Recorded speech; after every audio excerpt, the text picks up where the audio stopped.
Assalamualaikum warahmatullahi wabarakatuh. Ketemu lagi ya dalam pembelajaran ekonomi. Pada kesempatan kali ini kita akan berbicara tentang ketenaga kerjaan. Silahkan disimak dengan baik dan seksama. Pengertian ketenaga kerjaan.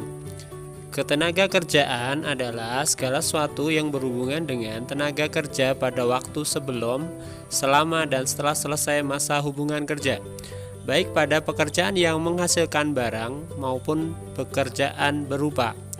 Dari aspek hukum, ketenaga kerjaan merupakan bidang hukum privat yang memiliki aspek publik karena meskipun hubungan kerja dibuat berdasarkan kebebasan para pihak, namun terdapat sejumlah ketentuan yang wajib tunduk pada ketentuan pemerintah dalam artian hukum publik.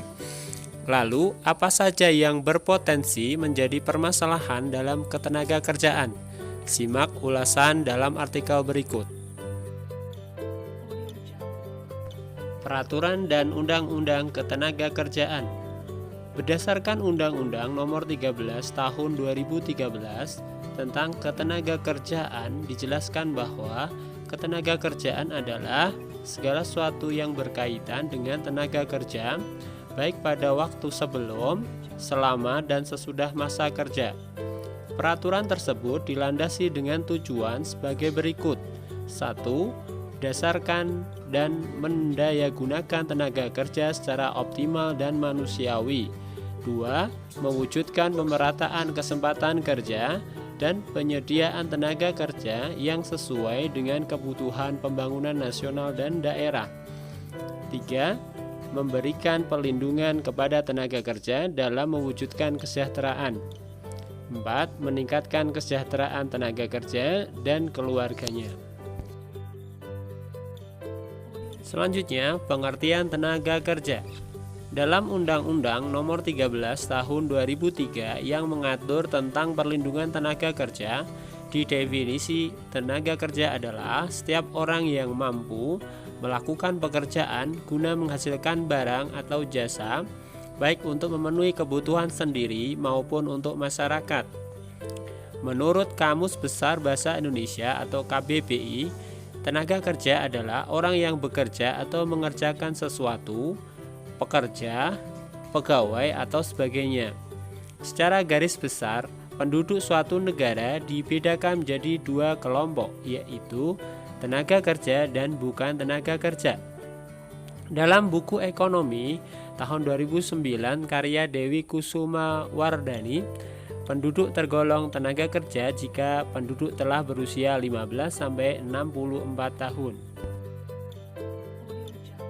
Klasifikasi tenaga kerja. A. Tenaga kerja terdidik. Tenaga kerja yang mempunyai keahlian pada bidang tertentu atau khusus yang diperoleh dari bidang pendidikan. Sebagai contoh adalah dosen, dokter, guru, pengacara, akuntan, dan sebagainya. B. Tenaga kerja terlatih. Tenaga kerja yang memiliki keahlian pada bidang tertentu atau khusus yang diperoleh dari pengalaman dan latihan. Sebagai contoh, sopir, tukang jahit, montir, dan sebagainya. C. Tenaga kerja tidak terdidik dan tidak terlatih.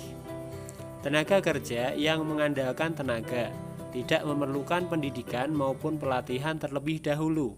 Sebagai contoh, kuli, pembantu rumah tangga, buruh kasar, dan sebagainya. Kelompok tenaga kerja. A.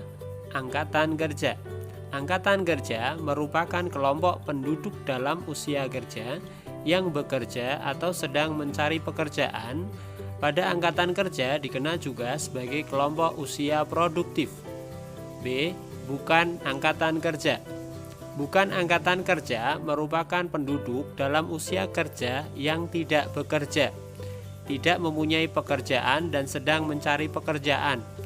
Kelompok tenaga kerja bukan angkatan kerja disebut juga sebagai pengangguran. Selanjutnya adalah kesempatan kerja.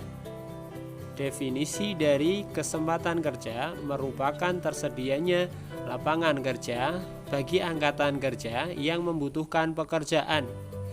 Oleh karena itu, Dari sekian banyak angkatan kerja, ada penduduk yang tidak bekerja atau disebut sebagai pengangguran. Masalah ketenaga kerjaan. Masalah ketenaga kerjaan dapat timbul karena beberapa faktor seperti pendidikan, kesempatan kerja, maupun pertumbuhan ekonomi yang relatif rendah. Hal ini dialami oleh banyak negara yang termasuk Indonesia karena hingga saat ini masih banyak pengangguran atau lebih tepatnya lagi orang yang tidak dapat bekerja karena minimnya lapangan pekerjaan. 3 masalah ketenaga kerjaan yang sering terjadi di Indonesia. Yang pertama, banyaknya pengangguran. Disebabkan karena tingginya jumlah penduduk dan tidak diikuti dengan lapangan kerja yang cukup, permasalahan ini merupakan yang paling utama di Indonesia. Begitu juga dengan rendahnya kualitas tenaga kerja dan pertumbuhan ekonomi yang menjadi faktor utama dalam timbulnya masalah ini. 2. Lapangan kerja yang rendah timbul akibat jumlah angkatan kerja yang produktif tidak sebanding dengan jumlah lapangan kerja yang disediakan. Hal ini menjadi salah satu pemicu masalah pengangguran. 3. Kualitas tenaga kerja yang rendah. Tingkat pendidikan yang rendah, baik formal maupun non-formal. Kemampuan ekonomi masyarakat Indonesia tergolong rendah, menyebabkan ketidakmampuan untuk meraih pendidikan yang tinggi. Bicara tentang ketenaga kerjaan, tentunya masih banyak lagi yang dapat dijadikan pembahasan. Sekilas pemaparan secara umum mengenai pengertian, peraturan, dan permasalahan ketenaga kerjaan yang ada di Indonesia. Demikian video pada kesempatan kali ini. Semoga bermanfaat. Simak juga video selanjutnya. Terima kasih. Wassalamualaikum warahmatullahi wabarakatuh.